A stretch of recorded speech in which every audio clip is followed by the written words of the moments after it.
A medieval wife could find her marriage annulled if her husband simply claimed she wasn't a virgin on their wedding night, with her word often meaning little. If she was seen speaking too familiarly with a man not her husband, she risked public flogging or having her hair shorn off as a mark of shame. Even the way she lowered her eyes in public was judged as a sign of her inner chastity, a constant performance with terrifying stakes.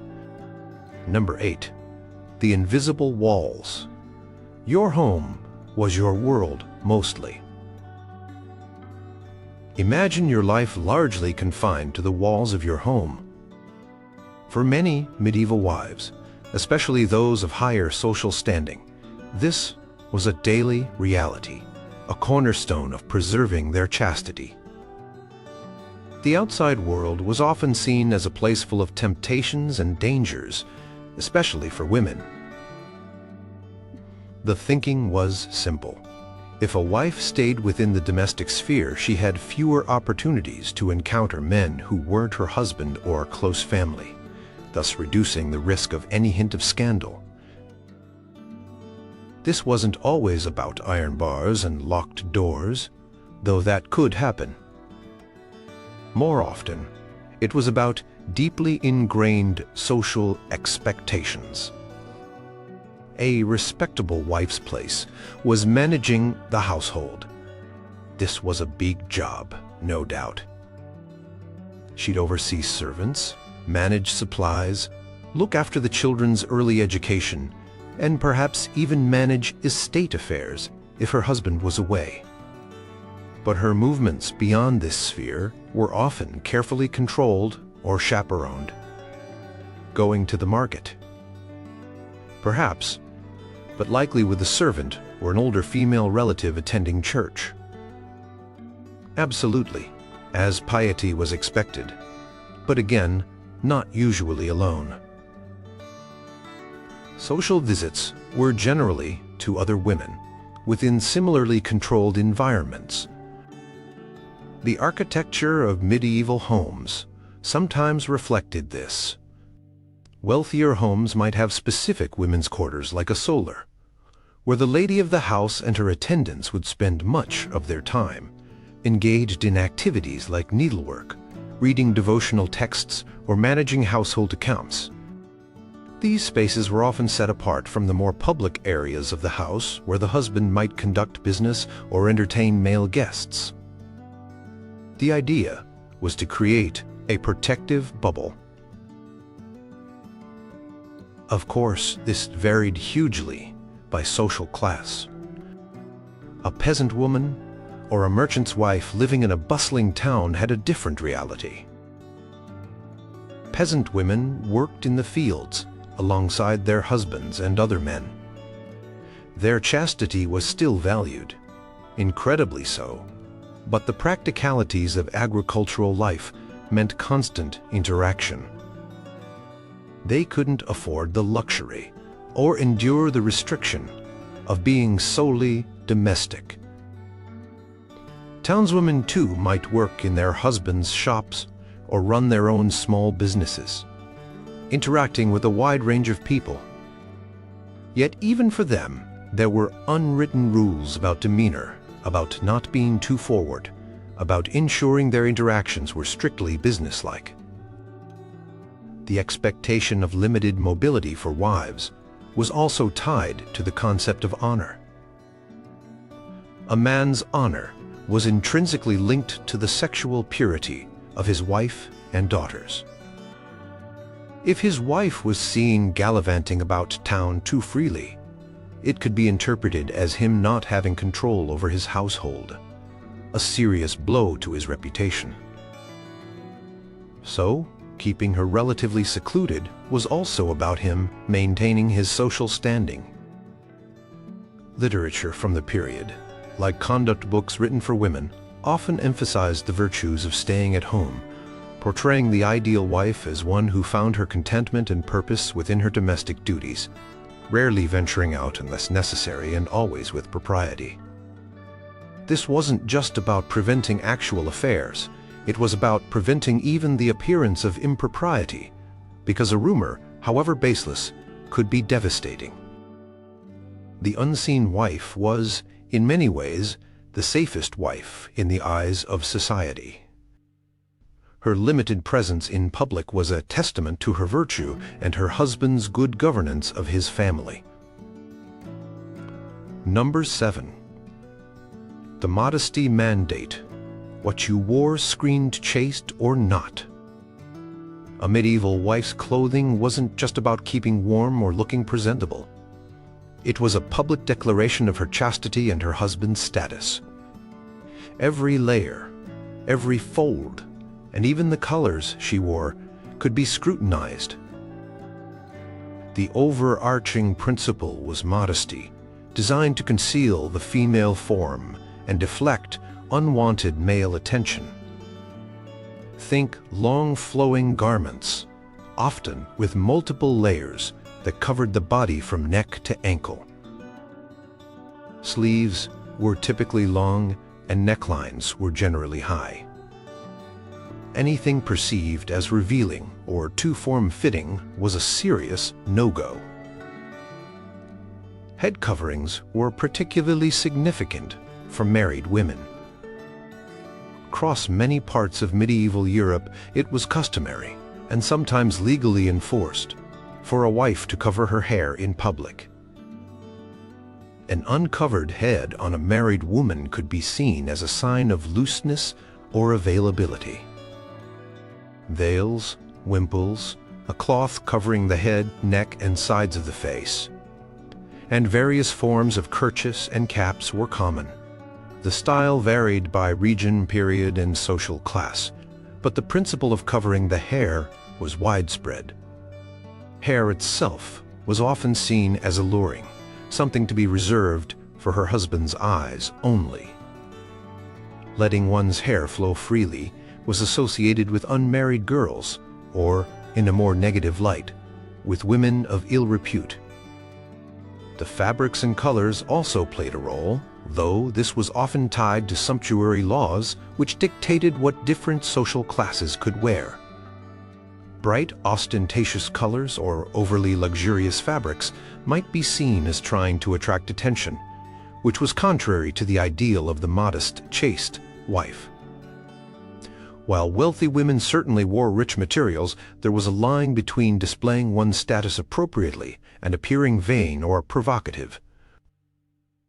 Darker, more subdued colors were often associated with piety and modesty. Conduct books and religious sermons frequently admonished women against vanity in dress. They were warned that elaborate hair falls, excessive jewelry, or clothes that emphasized their figure could lead men into sin, making the woman partly responsible. The focus was on an outward appearance that reflected inner purity and humility. Even the way a woman carried herself in her clothes mattered. A demure posture, with downcast eyes, complemented the modest attire. Consider the details. Belts were worn, but often to cinch a loose tunic rather than to accentuate the waist in a provocative way. Any garment that seemed to mimic male attire or was considered too fashionable in a way that drew attention to the body could be condemned. The church in particular was a powerful voice in shaping these expectations, viewing excessive adornment as a sign of pride, one of the deadly sins, and a potential gateway to lust. For poorer women, clothing was simpler and more practical, dictated by necessity. But even then, the basic principles of modesty, covering the body, and for married women, the hair generally applied. Their clothes were made of coarser, cheaper fabrics, but they still aimed to conform to societal expectations of decency. The consequences of flouting these dress codes could range from social disapproval and gossip to more formal rebukes from religious authorities. A wife's attire was a constant visible symbol of her adherence to the strict chastity codes of the time. It was a uniform of virtue, and deviating from it was a risky business. Number 6. The gaze and the gesture. Every little movement judged. Beyond what she wore or where she went, a medieval wife's chastity was judged by her every micro-movement, her facial expressions, and the way she interacted or avoided interacting with others, especially men. It was a constant performance of demureness. The ideal was a woman who was reserved, quiet, and displayed an almost preternatural awareness of propriety in every situation. Consider the eyes. A chaste wife was expected to keep her gaze modest, often downcast, especially in public or in the presence of men who were not her husband. Looking a man directly in the eye, especially a stranger, could be interpreted as bold, forward, or even an invitation. Prolonged eye contact was definitely out. This wasn't just about preventing flirtation, it was about signaling an inner humility and a lack of interest in anything outside her marital duties and pious obligations. Her speech was similarly policed. A virtuous wife was not supposed to be loud, boisterous, or overly talkative. She should speak softly and thoughtfully, and generally only when spoken to, particularly in mixed company. Engaging in witty banter with men, telling jokes, or expressing strong opinions could be seen as unseemly. Gossip was, of course, frowned upon, though it was a common social activity. However, a wife known for spreading tales might also be suspected of other moral laxities. Her words were expected to be as pure as her body. Laughter, too, was a tricky area. While joy and contentment within the family were fine, loud, or unrestrained laughter in public, especially if it drew male attention, was considered inappropriate. It could suggest a lack of seriousness or self-control, qualities antithetical to the ideal of a chaste and sober matron. Physical contact with men other than her husband was almost entirely forbidden. Even a casual touch, like a hand on the arm, could be scandalous. Dancing was often segregated by sex, or if men and women danced together, it was in highly formalized ways that minimized physical contact and were closely supervised. The simple act of walking down the street required a certain decorum, a measured pace, not too quick, which might seem flighty, and not too slow, which might seem like loitering with intent. These behavioral expectations were drilled into girls from a young age. Conduct manuals, sermons, and social storytelling all reinforced these ideals. The good woman in literature and art was invariably depicted as quiet, modest in gaze, and reserved in manner. Think of depictions of the Virgin Mary, always serene, composed, and gentle. While she was an impossible ideal for a married woman, her demeanor was something to aspire to. The pressure was immense because any deviation could be interpreted as a sign of a flawed character, or worse, a hidden inclination towards sin. A wife had to be constantly vigilant about her own behavior, knowing that she was always being watched by her husband, her family, her servants, her neighbors, and by the community at large. Her reputation for chastity was built not just on avoiding major transgressions, but on 1,000 tiny acts of performed modesty every single day. A misplaced glance, a word spoken too freely, or a laugh that was too loud could chip away at that carefully constructed image with potentially serious consequences for her and her family. Number 5. The unseen chaperone. Fear of God, fear of gossip. While physical confinement and strict dress codes were tangible measures, two powerful unseen forces constantly policed a medieval wife's chastity. the fear of God, and the fear of gossip. These were perhaps even more effective because they were internalized, shaping her thoughts and actions even when no one was visibly watching. The church was a central institution in medieval life, and its teachings on sin, virtue, and salvation were deeply ingrained in the popular consciousness. For women, chastity was repeatedly emphasized as a paramount virtue. Adultery wasn't just a social transgression, it was a mortal sin, jeopardizing the soul's eternal fate. Priests, through sermons and confession, reinforced the idea that God saw everything, including lustful thoughts or desires.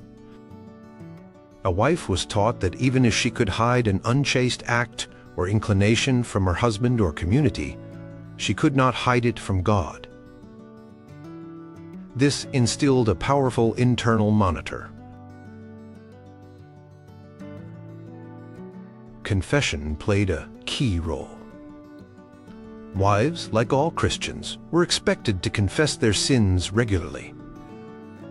This included not just actions but also impure thoughts.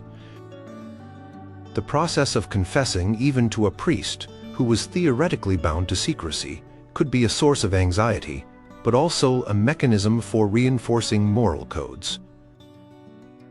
The priest might assign penance, offer spiritual guidance, and reiterate the importance of wifely virtue. This constant spiritual oversight aimed to keep a wife on the narrow path of righteousness. Stories of saints who exemplified purity and martyrs who died to protect their virtue were widely circulated, providing models for pious female behavior.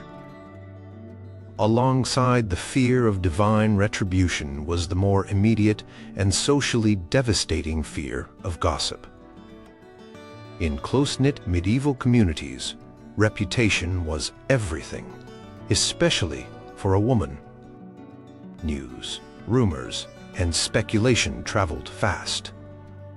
A wife's conduct was under constant scrutiny from neighbors, servants, and even her own extended family. Any perceived lapse in propriety, a conversation that lasted too long with another man, a dress considered too flamboyant being seen in the wrong place at the wrong time, could spark whispers. Once a woman's reputation was tarnished by gossip, it was incredibly difficult to restore. The suspicion of unchastity, even if unfounded, could lead to social ostracism for her and her family. Her husband's honor would be compromised, potentially affecting his business dealings or social standing. Her children might also suffer from the stigma. The power of public opinion was immense. People believed that where there was smoke, there was fire, so even the hint of scandal was dangerous. This fear of gossip acted as a powerful deterrent. Wives knew they had to be above reproach, not just in their actual conduct, but in every perceivable aspect of their lives. They had to manage their households and their public appearances in a way that gave no ammunition to potential gossips. This meant being discreet, avoiding any situation that could be misconstrued, and maintaining an image of impeccable virtue. It was a heavy burden, as a woman could be doing everything right and still fall victim to malicious rumors or misunderstandings. So while her husband might be the most direct authority, the unseen chaperones of God and gossip were ever present, shaping her choices and limiting her freedom in profound ways. The celestial judge and the court of public opinion worked in tandem to ensure that a medieval wife adhered to the strictest standards of chastity, making her own conscience and her fear of social ruin powerful guardians of her virtue. Number 4. The shadow of suspicion. Prove you're pure. Again and again. For a medieval wife, chastity wasn't a state she achieved once and then could relax about. It was something she had to continuously prove and defend, often in the face of pervasive suspicion. The prevailing cultural attitude, influenced by some interpretations of religious texts and certain classical authors, often portrayed women as inherently weaker, more susceptible to temptation, and more prone to lust than men. This meant that a wife's virtue was always considered somewhat fragile and in need of constant guarding, both by herself and by her husband. This underlying suspicion manifested in various ways. For instance, if a husband was away for an extended period, perhaps on a military campaign, a pilgrimage, or a long trading journey, his wife might be placed under even stricter supervision. Relatives. Often the husband's family might move in or be tasked with watching over her. Her movements might be even more curtailed than usual. This wasn't necessarily because she had done anything wrong, but because her prolonged separation from her husband was seen as a period of heightened risk and temptation. Any ambiguity in a wife's conduct could easily be interpreted in the worst possible light. If she received a gift from another man, even an innocent one, it could raise eyebrows. If she was seen smiling too readily at someone, or if she developed a friendship with a man that seemed too close, suspicion could easily follow. The burden of proof was almost always on her to demonstrate her innocence, rather than on others to prove her guilt. Consider the legal context of adultery. While adultery by either spouse was condemned, the social and legal consequences were often far more severe for women. A husband's infidelity, while perhaps a sin and a private grievance, might be tolerated or overlooked by society, especially if it was discreet and didn't involve diverting family resources. A wife's adultery, however, was a direct threat to the patrilineal inheritance system. It raised doubts about the legitimacy of her children and, by extension, the rightful heirs to her husband's property and name. This made her sexual fidelity a matter of public and legal concern in a way that his often was not. This concern over legitimate heirs fueled the suspicion. A wife's body was in a sense the conduit for her husband's lineage, and any doubt about its purity was a fundamental threat to the social order. Therefore, even minor deviations from expected behavior could be blown out of proportion, seen as potential indicators of a deeper moral failing. Moreover, if a wife was accused of unchastity, her defense could be difficult. Character witnesses might be called, but gossip and preconceived notions about female nature could easily sway opinion. In some legal traditions, a husband had considerable power to repudiate or punish a wife based on suspicion alone, or on evidence that might seem flimsy by modern standards. This culture of suspicion meant that a wife lived with the constant pressure to be not just chaste, but visibly and demonstrably chaste at all times. She had to be hyper-aware of how her actions might be perceived by others. It was an environment where innocence was not always presumed, and where the slightest misstep, real or imagined, could lead to devastating consequences. The expectation was not just to be pure, but to live a life so circumspect and above reproach that no shadow of doubt could ever fall upon her. It was an exhausting, lifelong performance. Number 3. The husband's right. Your body wasn't entirely your own. In medieval society, marriage fundamentally altered a woman's legal and personal autonomy, particularly concerning her body and sexuality. Once married, a wife's body was in many ways considered to be under the authority of her husband. This concept was central to the understanding of marital chastity. Her chastity was not just her own virtue, but something she owed to her husband, a kind of property he had a right to. This idea was enshrined in both legal and religious doctrines of the time. The church taught that marriage partners had a marital debt to each other, meaning they were obligated to provide sexual access. However, this concept often played out unequally in practice and perception. While a husband also owed this debt, a wife's refusal or reluctance could be viewed more seriously, sometimes even as a breach of her wifely duty or a sign of waywardness. Her primary role in the sexual aspect of marriage was often framed around procreation, providing legitimate heirs for her husband and satisfying his needs. Her own desire or consent, while ideally present, was not always the primary consideration.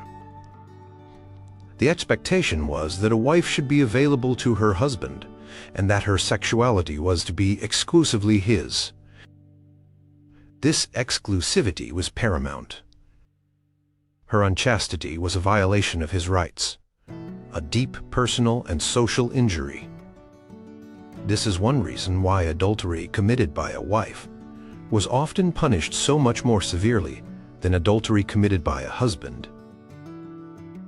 She had not just broken a moral code, she had infringed upon what was considered his domain. This notion of the husband's authority extended beyond sexual access. He often had the right to dictate many aspects of her life that could impact her chastity, such as who she could associate with, where she could go, and even how she dressed, as these were all seen as measures to protect his interest in her fidelity. While ideally a marriage was a partnership, the power dynamic was clear. The husband was the head of the household, and the wife was expected to be obedient. Legal systems reflected this.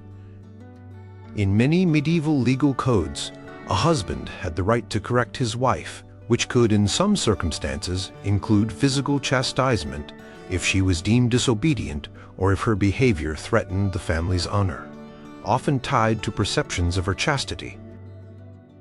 While there were limits, and excessive cruelty could sometimes be grounds for intervention by authorities or the church, the principle of the husband's right to discipline was widely accepted.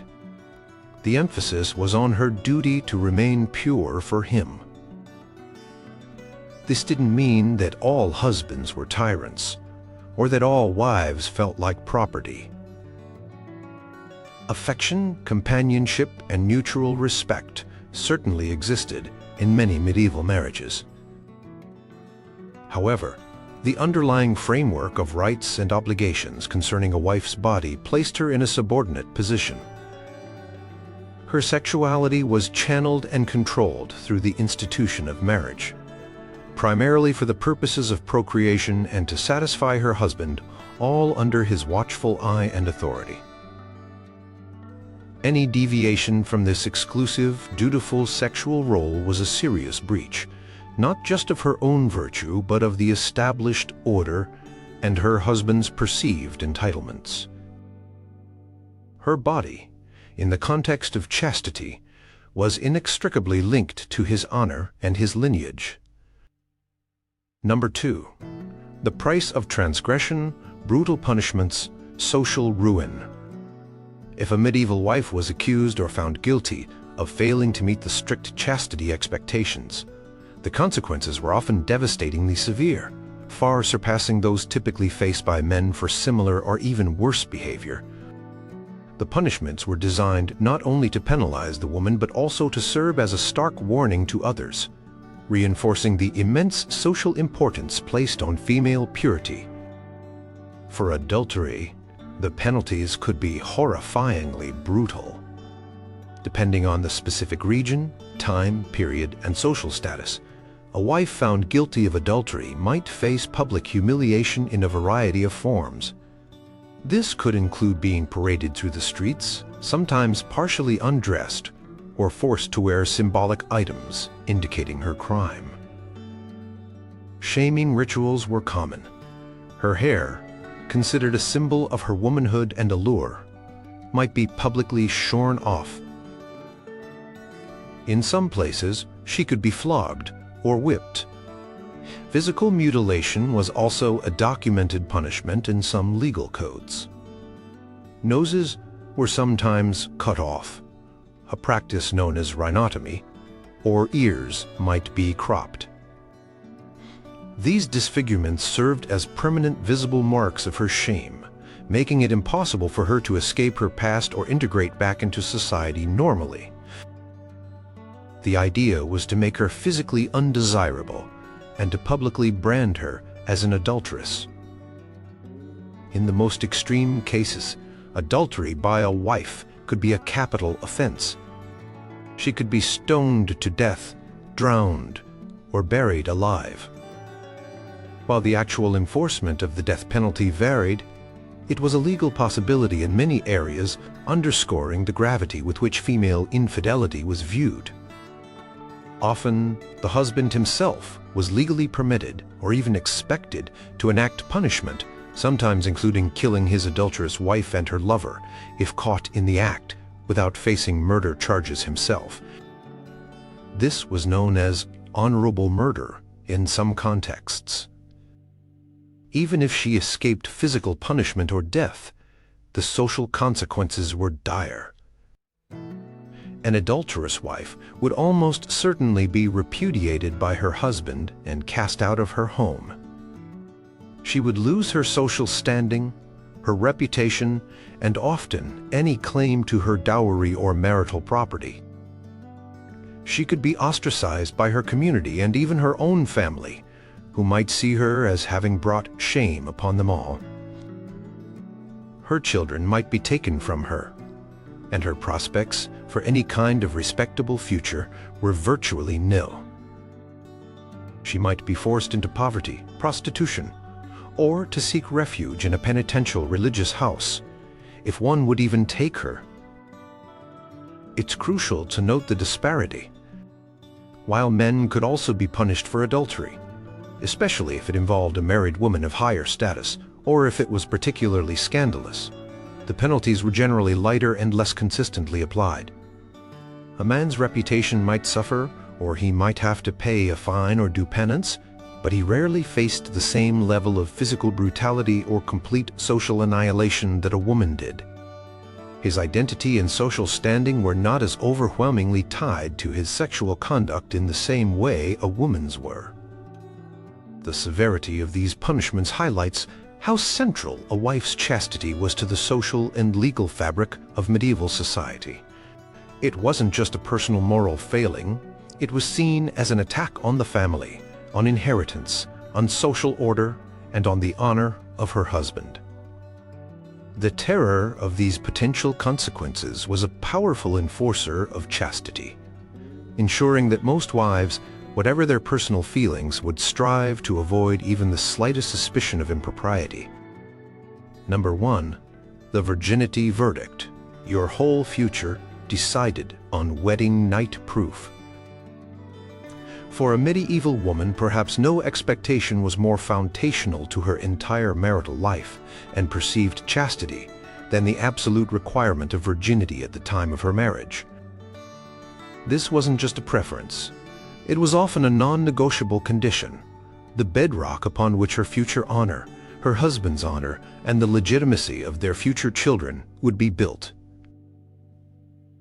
The pressure to arrive at the marriage bed intact was immense, and the consequences of failing this test could be catastrophic. On the wedding night, or shortly thereafter, there was often an expectation of proof of virginity. This typically meant the presence of blood on the bed sheets, believed to result from the breaking of the hymen. These tokens of virginity, as they were sometimes called, might even be publicly displayed in some cultures or communities to affirm the bride's purity and, by extension, the honor of her family and her new husband. The absence of such proof, or even insufficient proof, could immediately cast serious doubt on the bride. If a new husband suspected or claimed that his wife was not a virgin, he could often repudiate her, meaning he could send her back to her family in disgrace. This would be a profound humiliation for the bride and her entire kin. Her family's reputation would be shattered, and their social standing could plummet. The dowry, which was a significant transfer of wealth from the bride's family to the husband or the new household, might have to be returned, or disputes over it would certainly arise. Annulling the marriage on these grounds was often possible. A marriage could be declared void if it was proven that the bride was not a virgin as presumed. The woman's life would be irrevocably damaged. She would be considered spoiled goods, and her chances of making another respectable marriage were virtually zero. She might be forced into a convent, or live out her life in shame and dependency within her own family, if they would even have her. The burden of proof was entirely one-sided. While there were folk methods and examinations by midwives or matrons that were sometimes employed to verify virginity, or lack thereof, these were far from scientific or reliable. A bride's word that she was a virgin often counted for little against her husband's accusation. There were, of course, ways a bride and her family might try to simulate the signs of virginity if there was doubt, using animal blood or other stratagems, highlighting the sheer desperation to meet this crucial expectation. This intense focus on premarital virginity set the stage for the wife's entire married life. If she passed this initial critical test, she had established her chaste credentials. However, this did not mean she could relax. Rather, it meant she had now entered a new phase where she had to maintain that chastity exclusively for her husband. Any later suspicion of infidelity would be amplified by the fact that she was supposed to have been pure to begin with. The obsession with female virginity before marriage was deeply tied to concerns about patrilineal succession and property. A husband needed to be certain that any children born to his wife were his biological offspring, the legitimate heirs to his name and inheritance. A bride who was not a virgin raised the intolerable specter that she might have been pregnant by another man at the time of marriage, or that her character was inherently flawed, making her more likely to be unfaithful later. Thus, the virginity verdict on the wedding night was not just about the past. It was a judgment on her suitability as a wife and mother, and a predictor of her future chastity, with her entire life hanging in the balance.